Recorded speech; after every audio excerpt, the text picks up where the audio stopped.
Assalamualaikum Ustaz. Ya, waalaikumsalam warahmatullahi wabarakatuh. Alhamdulillah. Akhirnya bisa juga nih saya menghubungi Ustadz Abdul Twasikal. Ustadz, ada yang mau saya tanyakan nih tentang iktikaf. Kan tiap tahun Alhamdulillah saya sudah biasa iktikaf di masjid. Ya. Cuman kan tahun ini iktikafnya ya tahu sendirilah Ustadz, tidak diperbolehkan karena dilarang kumpul-kumpul saat pandemi ini. Nah, terus gimana dong Ustadz kebiasaan iktikafnya ini? Harusnya tahu dulu dong. Ilmu itu harus ada sebelum beramal nih. Oh iya betul, harus punya ilmu dulu ya Ustadz ya. Sebenarnya iktikaf itu gimana sih Ustadz? Gini, kalau kita lihat dari sisi pengertiannya, itikaf, para ulama mengartikan secara bahasa, itikaf itu artinya menetapi. Menetapi. Saya tetap di situ, tidak meninggalkan. Secara istilah atau terminologi, itu adalah menetap di dalam masjid. Ingat ya, di dalam masjid. Namun itu dilakukan oleh orang tertentu dengan niat yang khusus, yaitu dia niat untuk itikaf. Terserah di sini nanti ada itikaf wajib, nazar bentuknya atau itikaf sunnah, bisa juga kita sebut itikaf mutlak gitu, waktunya bebas. Oh gitu. Kalau kita sebut itikaf, itu cuma itikaf dalam kebaikan saja. Terus ada ketentuan lainnya nggak Ustadz? Oh ada Pak Hendi, ada rukun ada. dan syaratnya. Layaknya ibadah sholat, puasa itu ada rukun, ada syaratnya. Nah ini perhatikan ini ya Pak Hendi ya. Siap. Saya jelaskan dulu tentang rukun dan syarat untuk itikaf tadi. Pertama nih, orang yang beritikaf itu haruslah memenuhi 3 syarat. Apa aja tuh Ingat Ustadz? ya, Islam berarti dia seorang muslim. Yang kedua berakal, berarti orang gila nggak bisa itikaf nih. Oh iya dong Ustadz, ya kali orang gila iktikaf.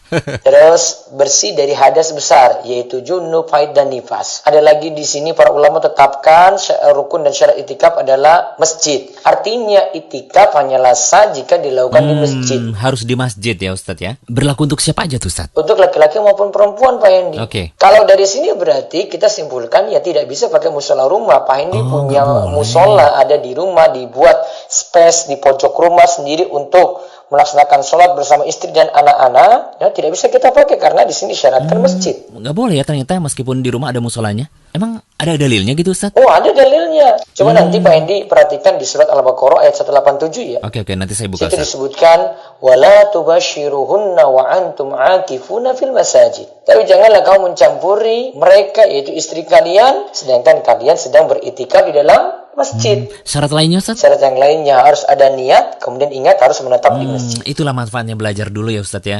Kita jadi tahu ketentuan-ketentuan seperti itu. Apalagi rujukan dari para ulama. Aduh, terus gimana dong Ustadz nih? Berarti iktikafnya tidak boleh di rumah nih? Ya, gimana lagi dong Pak Hendi? Memang syaratnya seperti itu.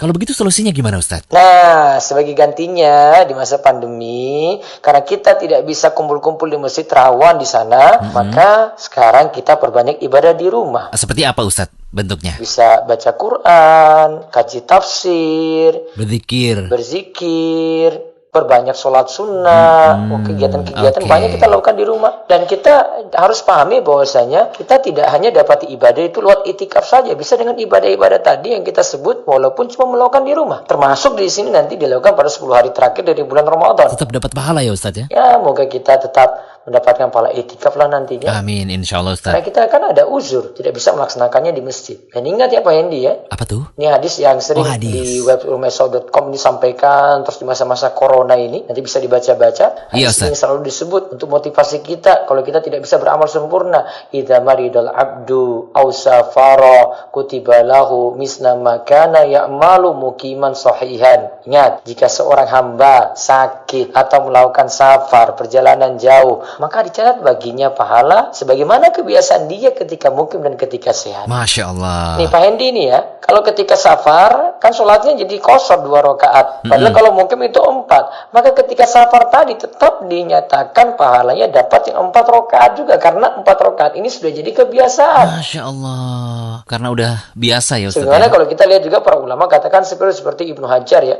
Dia katakan gini Pak Hendi.